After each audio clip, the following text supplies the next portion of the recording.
All right, welcome in, everyone. It's time for another deep dive. Yeah, looking forward to this one. Today, we're going to be looking into the world of United Nations examining physicians, or UNEPs, as they're known. UNEOP. Yeah. So we've got a pretty good range of material here, kind of explaining what they do, how they're appointed, Yeah. what their sort of day-to-day work looks like, Right. who they collaborate with, what are the guidelines they follow, Mm. and the overall impact they have on UN staff health. Yeah. Our goal today is to really help you guys grasp just how vital, though maybe a little under the radar, Yeah, definitely. the role these medical professionals play in keeping the UN's global operations running, Absolutely. ensuring the well-being and fitness of, well, everyone working on global challenges out there. Yeah, it's a big job. It is. And to kick us off, here's something pretty interesting. Okay. UNEPs are positioned all over the globe, Interesting. mirroring the UN's reach, which suggests a pretty significant and active network of medical expertise, Yeah, for sure. kind of behind the scenes. Working away. But we'll keep this deep dive accessible Yeah. and jargon-free, Of course. really focusing on those key takeaways so everybody can follow along. Sounds good. So I think a good place to start is to, Yeah, sure. define this role. All right, well, what is a UMP? So I think the real core of their mission is to protect the health and well-being of UN personnel Right. and their dependents as well. Okay. Basically ensuring that they are both medically and psychologically prepared for what can be really demanding assignments Yeah. in, diverse locations all around the world. Yeah, I mean, we're talking about some pretty challenging environments sometimes. Absolutely, yeah. And their main tasks revolve around conducting these various medical assessments. Okay. So before employment, periodically during their service, Right. and also when staff leave, so there's an exit assessment too. Gotcha. And also evaluating psychological suitability, which is so important, especially for international service. Yeah. And providing really crucial advice on medical evacuations if they need to happen. Right. And also just navigating the local healthcare resources wherever they're posted. Yeah, yeah. That's absolutely fundamental for the UN to operate effectively, especially in areas where, as you say, there's limited infrastructure Right. and they may not have those resources readily available. Yeah, I'm noticing here in the material that there's a distinction between UNEPs Yeah, and UN clinic physicians. absolutely. And it's an important one. What's that about? So UNEPs are usually external appointees. Okay. Focusing specifically on these evaluations, like pre-employment screenings, Right. periodic checkups, exit assessments, and providing guidance on medical evacuations. Hmm. But UN clinic physicians, on the other hand, they're providing more broad and ongoing clinical care Okay.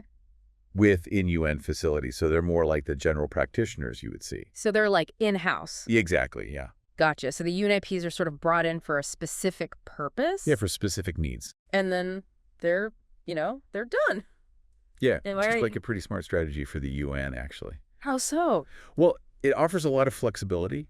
It's potentially more cost-effective Right. than having a full-time physician on staff at every location. Yeah, yeah. And you're also tapping into local medical knowledge, which is really valuable. Makes a ton of sense. Yeah, and I think the emphasis on psychological suitability really highlights something important Yeah. about international work, and that's the unique pressures that come with it. Yeah. It's not just about being physically healthy. It's about being mentally prepared as well. It's a different world. Absolutely. So let's dig into those core duties a little bit more. All right. I touched on pre-employment medicals, and I know they're mandatory for longer assignments. Right. They are. So if you're looking at a longer-term position with the UN, Okay. and certain roles like security personnel, manual workers, or folks going out on field missions, Hmm. it's a requirement. And it's a pretty detailed process, right? It is, yeah. They use this form called the MS-2, MS2. and it covers a really comprehensive medical history, a full physical examination. Wow. And then there are specific tests that are mandatory. Okay. Things like, for instance, an ECG is required for anyone over 40, Oh, wow. just as a preventative check for cardiac health. Gotcha. And the UNEP has to meticulously review all of this information Right. to assess that person's fitness for the role. That's a lot of responsibility. It is. And then on top of that, you've got the regular checkups. Okay. So every 2 years for most staff, they'll undergo another examination. And what form is that? that use the MS6 form. MS6. And that's just vital for tracking their ongoing health and making sure everything's okay. Staying on top of it. Yeah, exactly. And then even when someone leaves their assignment, they have an exit exam, again, using the MS6, Okay. to document their health status upon departure. So they've got all the paperwork in order. Exactly. It's all very thorough. And I imagine those medical evacuations, Oh, yeah. they're kind of a whole other ball game. They can be, and that's where the UNEPs' expertise really comes in. Yeah. They're the ones who assess the situation, determine if an evacuation is truly necessary. Okay. They advise the agency head on the best course of action, Mm-hmm. and they prepare detailed reports, which they use a specific form for, the MS-39. MS-39. Right. And the liaise with medical facilities to coordinate the whole thing. Wow. It's a pretty intense process. Looks like it. And beyond that, they also play an advisory role to the agency heads, Okay. providing guidance on the local medical facilities, what the options are, Right. and what the evacuation needs might be for their staff in that particular location. So they're kind of a medical consultant, In a way, yeah. for the agency. Exactly, So- in that area. yeah. And, in some cases, they might even provide 247 emergency support, Oh, wow. depending on the location and the needs there. So it's not a 9-to-5 job necessarily. No, not always. And then you've got the responsibilities that go beyond these core duties. Right. Things like providing health education to staff, Right. offering input on occupational health matters, Mm-hmm. maintaining those vital contacts with local medical professionals. Right. Keeping everything running smoothly. Yeah, it's a multifaceted role for sure. Now, how does one become a UNMP in the first place? So typically it starts with a nomination. Okay. And that usually comes from the UN resident coordinator and the WHO country representative in the area. So local authorities? Yeah, you could say that. And then the UN medical director makes the final decision. Okay, so the UN medical director has the last word. They do. And what about the application process itself? Well, candidates often need to submit a formal application, All a right. CV outlining their experience Okay. and proof of their medical license, making sure everything is up to date. Gotcha.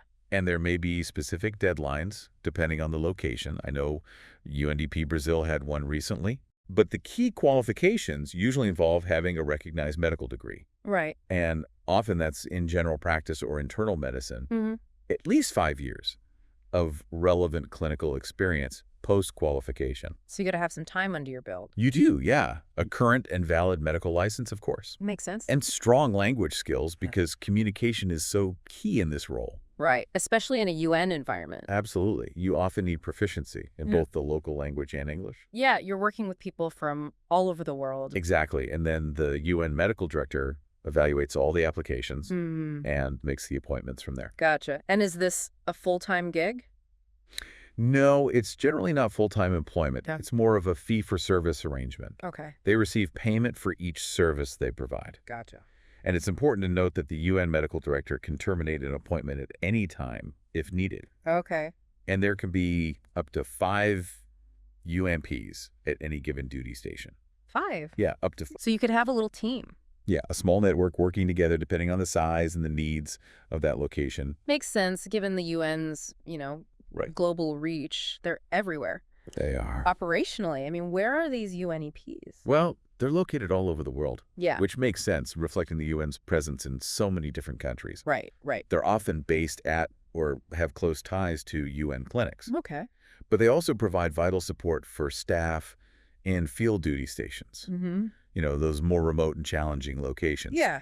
That's where the pre-assignment and periodic exams are so crucial, Yeah. making sure everyone's fit and healthy before they go out and while they're there. And facilitating those medical evacuations? Yeah, that's another key aspect of their role. And those usually go to regional medical centers. Right. And the UN Medical Service actually maintains a list of approved centers, Oh, so they know where to send people in case of emergency. Interesting. And I guess those strong connections with local medical services are just absolutely essential. They are. It's all about collaboration. Right. Knowing who to call, when to call. Exactly. And being able to navigate those local healthcare systems effectively. Yeah. We even saw targeted recruitment efforts in places like Brazil to address specific needs. Oh, wow. They realized they needed more UNEPs in certain areas. Yeah. So they went out and actively sought out qualified candidates. Interesting. So it's an evolving system. Very much so. They're constantly adapting. Yeah, based on needs on the ground. And when we zoom out and look at the bigger picture, Right. this is a really collaborative effort. It is. Yeah, you can't do this kind of work in isolation. So who are the key players? Well, you've got the UN Medical Service, which Right. is headquartered in New York. Mm-hmm. They establish the policies, handle the appointments of UNEPs, Right. provide guidance and support to the whole network. Okay. And then you've got the UN resident coordinators in each country. They're responsible for making those local nominations for UNEPs. Right. And the WHO country representatives play a key role in ensuring those high medical standards are maintained. Okay. So you got that kind of checks and balances system. Yeah. And it's important to remember that UNEPs are serving staff across the entire UN system. So it's not just one agency. No, it's UNDP, UNFPA, UNEPs, UNICEF, the whole gamut. Oh, wow. And they're coordinating with UN clinics, advising the heads of agencies on health matters. Mm-hmm. And in those really challenging field environments, they might even be collaborating with the UN Department of Safety and Security. Oh, wow. So it's a whole network. It is, yeah. It's a very interconnected system. And of course, all of this is guided by, a pretty significant framework of official documentation. Absolutely. You need clear guidelines and procedures for something this important. Yeah. So what are we looking at here? Well, you've got the terms of reference for UNEPs, Mhm. which outlines their specific duties. Okay. And then those medical examination forms we talked about, the MS-2 and the MS-6. Right. And the MS-39 for evacuations. Mm-hmm. And then there are UN administrative instructions and guidelines, a document called the Technical Clearances SOP. What does that stand for? That's the standard operating procedures for medical clearances. Gotcha. An annual list of all the UNEPs worldwide, Okay. a directory of UN chief medical officers. Mm-hmm. UNHCR has its own specific guidelines for their staff. UNHCR? Yeah, the UN Refugee Agency. Okay. And there are even system-wide review reports to assess the effectiveness of these medical services. So like internal audits. Yeah, you could say that. Wow. So it's a very structured and Yeah. well-documented system. It has to be. You're dealing with people's health and safety here. Right. So ultimately, Yeah. what kind of impact are UNPs having on UN personnel health? Well, first and foremost, they're ensuring that staff are medically fit for their duties. Yeah. And that's crucial, right? Yeah. You want people who are healthy and able to perform their jobs effectively. Especially in those demanding environments. Exactly. And then those regular screenings, they help detect health issues early on. Right. Preventative care. Yeah, before they become major problems. Yeah. And when evacuations are necessary, UNEPs facilitate access to appropriate medical care, getting people to the right facilities quickly and efficiently. Yeah. And they also provide guidance on workplace health and safety, which is important for preventing issues in the first place. Right. So they're not just reacting to problems. No, they're proactive. They're trying to prevent them. Exactly. And ultimately, all of this contributes to a more effective UN. It does, because a healthy workforce is a productive workforce. Right. They can focus on their missions Yeah. and achieve their goals. And it's all done, Right. with that medical confidentiality that we expect. Absolutely. Patient privacy is paramount. Okay, so to recap, UNEPs are really vital for maintaining the health and operational capacity of the UN's global workforce. Absolutely. And often working behind the scenes. Yeah, quietly doing their job, Yeah. keeping everything running smoothly. Yeah. They're a critical part of the UN machinery. And to wrap things up, here's a final thought for our listeners. Okay.